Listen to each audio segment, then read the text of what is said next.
It's early morning of the 11th of December 1941. Aboard the light cruiser Yubari, Rear Admiral Sadamichi Kajioka holds a final briefing before a planned invasion as his task force steams towards the Wake Atoll, a US military outpost in the western Pacific Ocean. The war has just started, and the powerful Imperial Japanese Navy already inflicted several serious blows, crippling American influence in the region. The upcoming assault of US fortifications on the atoll was to be another striking success for the Japanese armed forces. The struggle for Wake Island is about to begin. This video is sponsored by War Thunder. If you enjoy vehicle combat set in the latter half of the 20th century, then be sure to check out War Thunder. Free to play on PC, Xbox One and PS4 with cross-platform support, War Thunder lets you take to the land, sea and air in a myriad of combat vehicles. With over 1,200 vehicles to choose from and more than 80 theaters of war, such as Wake Island featured in today's video, you really can pick your battles. With amazing graphics and authentic physics, you will be immersed in conflict.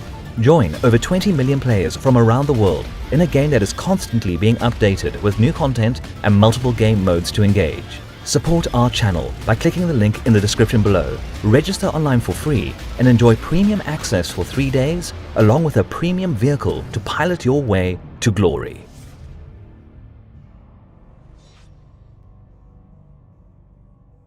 It's late September of the year 1941.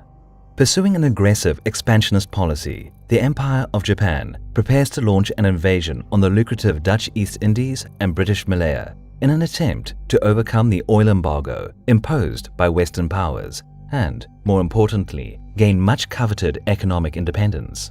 Yet such a bold plan unsurprisingly came with some uncertainties.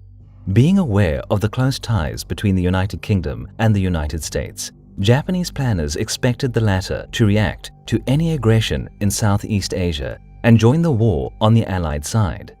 In order to remedy this potential problem, the Imperial Japanese Navy was tasked with incapacitating the United States Pacific Fleet with a preemptive strike to ease Japan's expansion into the south and subsequent establishment of good defensive positions. Whilst Japan applied the last polishes to its ambitious plan, the US government didn't dawdle, pulling all diplomatic strings to prevent Japanese expansion. Moreover, the primary base of the US Pacific Fleet was moved to an advanced station at Pearl Harbor Naval Base in Hawaiian territory in the hope of dissuading Japanese expansion plans. On top of that, military bases were built in the Central Pacific territories under American control to strengthen their presence in the region. One such remote defensive outpost was located on the Wake Atoll, roughly 2,000 miles west of Hawaii and just 600 miles north of the Marshall Islands, being under Japanese control. Construction of military facilities began in early 1941, and by the beginning of December of the same year, more than 1,100 civil construction staff were working on the atoll. But being a military base, almost 450 US Marines, along with several dozen Navy and Army personnel, were also garrisoned on the island.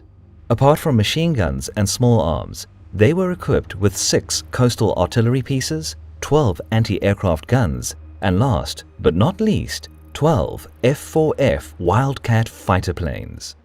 One could imagine that nearly 1,500 hardware-reinforced Marines were sufficient to properly defend a tiny speck of land on the vast Pacific Ocean.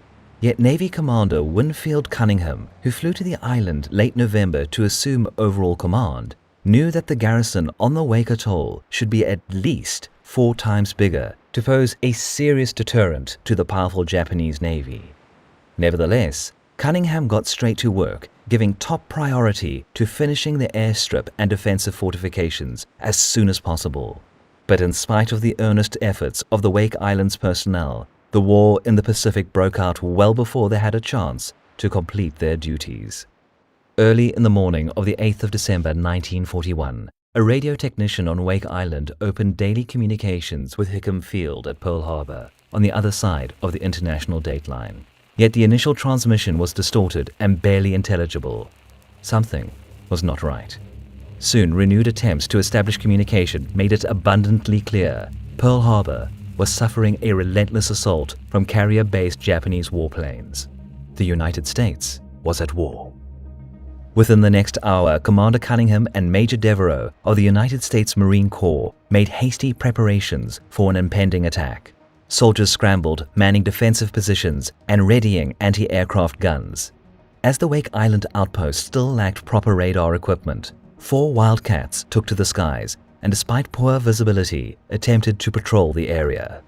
Several hours had passed as the island's defenders, feeling the tension and fear mount, looked across the sky for any sign of enemy aircraft.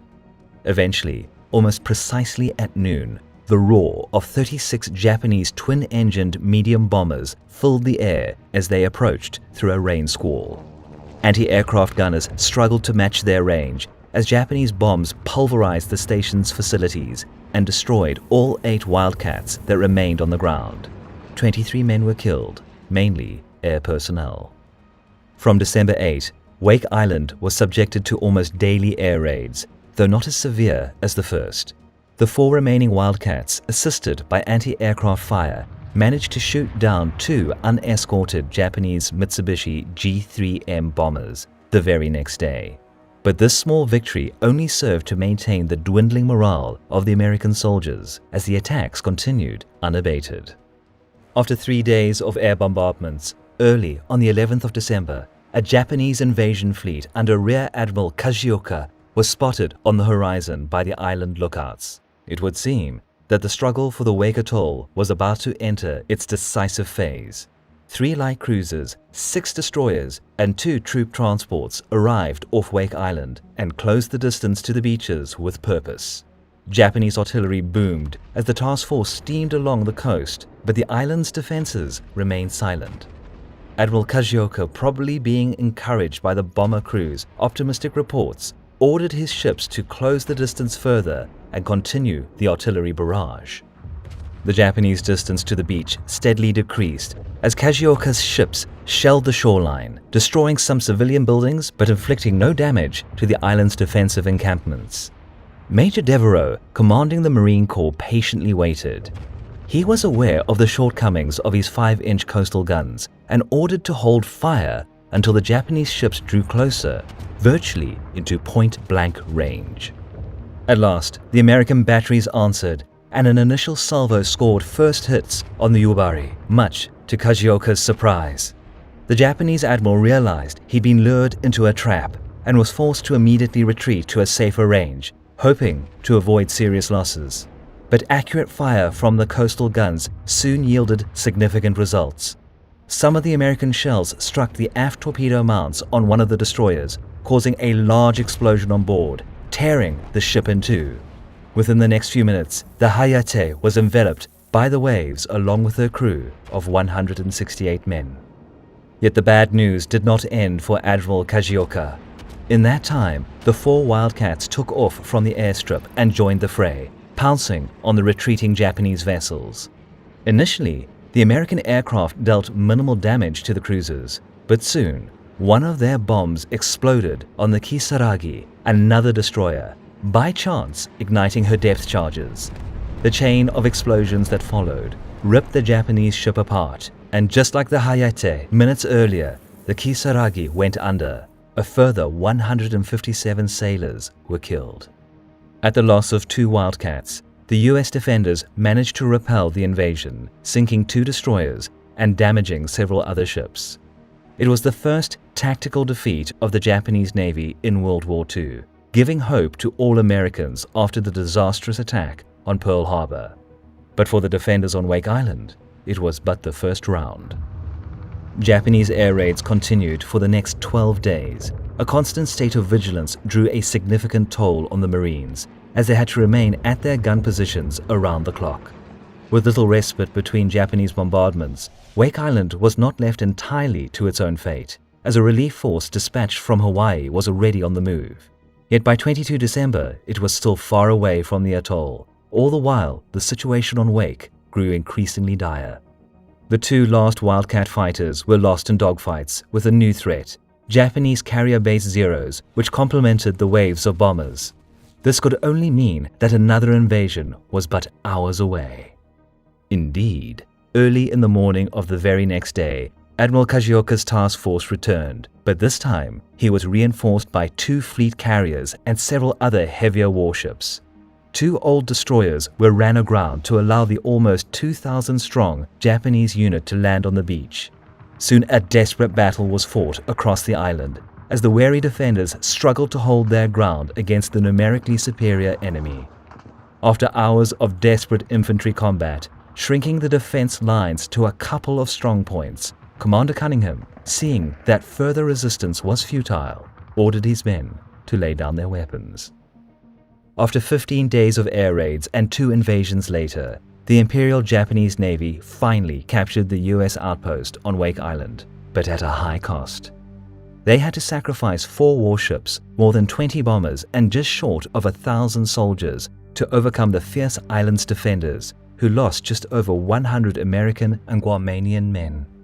The survivors became prisoners of war, 98 of whom were to be used on the island as forced labor. The rest were evacuated to camps in Japan and China. The gallant stand of the Wake Island defenders, though ultimately forced to yield, was one of the sparse bright points for the United States during the first gloomy weeks of the war. Their unbending will served as a rare morale boost to all American soldiers scattered on the Pacific Ocean theater in the dark, bitter days of early 1942. Once again, a big thank you to War Thunder for sponsoring this video. Remember to hit the link in the description to claim your 3 days premium access along with premium vehicle, and you'll be supporting us to create more content.